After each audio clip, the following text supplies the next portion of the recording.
You are welcome to another episode of HN What's Your Say? The #1 listening show, where we discuss real issues with real people like you. We are still featuring R. Kelly. Real name Robert Sylvester Kelly. Also known as the R&B King. R. Kelly's attorney Jennifer Bonjean, whose name hit the limelight when she represented the great African-American comedian, actor and media personality Bill Cosby in a case where he was accused by multiple women rallied before him, who claimed he had abused them in many ways.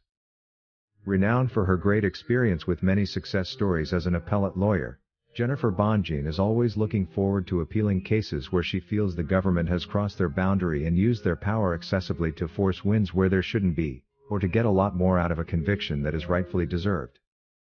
In fact, immediately after the Chicago trial verdict was read and R. Kelly wrongfully determined guilty on 6 out of 13 counts, having beaten the other 7, she was quick to let the world know that she, and the rest of the legal team, would be appealing the case.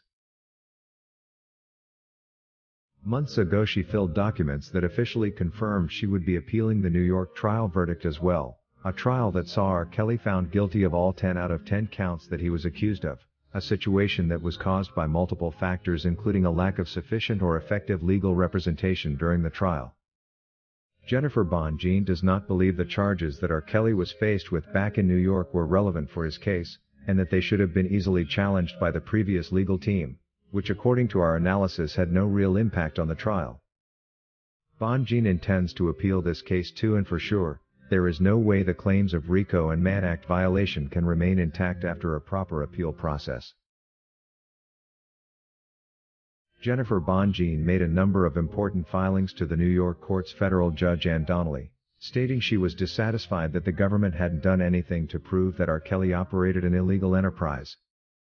According to Bonjean, there is no enterprise without members, and no single person was brought to the stand to either testify as a member of that illegal enterprise, or to defend himself as a co-accused during the New York trial. The big unanswered question therefore remains: where is the enterprise that operated the so-called racket in order to justify R. Kelly's racketeering charges? For as long as this question remained unanswered, then the entire RICO charge remains appealable in the higher court. Likewise, there are some other elements of the Mann Act violation charges that don't add up. If the purpose of travel across state lines is not to engage in commercial illicit business to benefit any of the two parties financially, then it isn't trafficking. People flying from one state to another to attend Oscar awards like Hale did in California, or to take a fun vacation like Azriel's online pictures suggest, is not trafficking. Unless the U.S. government under representation of their prosecution team want us to reinvent the law and suggest that two people, male and female, can no longer take off a holiday or vacation, or even go shopping in another state without the state's permission. Perhaps R. Kelly was supposed to ask Kim Foxx whether it was okay to take any of the women shopping outside Chicago. This is exactly what is happening in war-torn Eritrea, a small country in the Horn of Africa that hasn't seen peace for many years. The prosecution and court want to take us backwards to the level of this unfortunate African country with rather unfortunate citizens who have been imprisoned in their own country.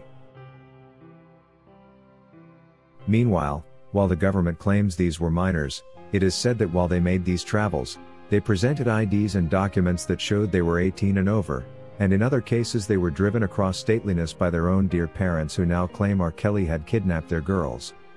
Ironic.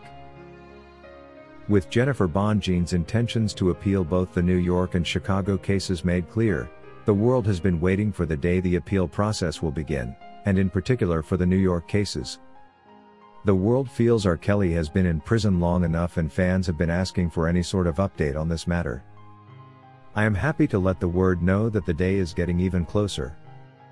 After the Chicago sentencing, which takes place on Thursday 23rd of February 2023, what follows is the first appeal hearing for the New York cases on the 8th of March 2023, which will begin with opening briefs. While this may sound like a simple hearing, it is probably the most important throughout the appeal process, considering there is no new trial during the appeal. For those who have been asking what this is all about, the opening brief is the case for the appeal prepared by the appellant, arguing why the trial court made a legal mistake, how the mistake impacted their decision, what could be corrected or reversed in the judgment, and why this reversal should be done. Appeals therefore are either won or lost on the briefs. The appellant therefore has to spend a lot of time researching and writing a persuasive and concise legal argument. Remember, an appeal is not a trial of facts, and so the Court of Appeal only considers legal mistakes made by the trial court, and therefore an effective opening brief will focus on legal matters, quoting the law against the actions and decision of the trial court. The burden is entirely on the appellant to present a legal argument in the opening brief that convinces the Court of Appeal to reverse the trial court's order or judgment. According to Ray Johnson, glad the appeal process is finally underway considering R. Kelly has been in jail long enough and needs a quick intervention. However, when it comes to the upcoming Chicago sentence, I surely would be surprised if the Chicago judge did the correct thing, as a lot has already been shown as to what he is all about. This is the same judge that allowed New York's Ann Donnelly to call his chambers and control his court, asking him not to grant R. Kelly bail. The only opportunity R. Kelly has against these ruthless trial judges is the appeal process, which if scheduled for March 8 is very good news. According to Kelvin Teasley, the appeal for the New York case is very relevant considering it's not trafficking if the parents knew where their daughters were. If they claim their daughters were underage girls should have been in school, and we see no real school records.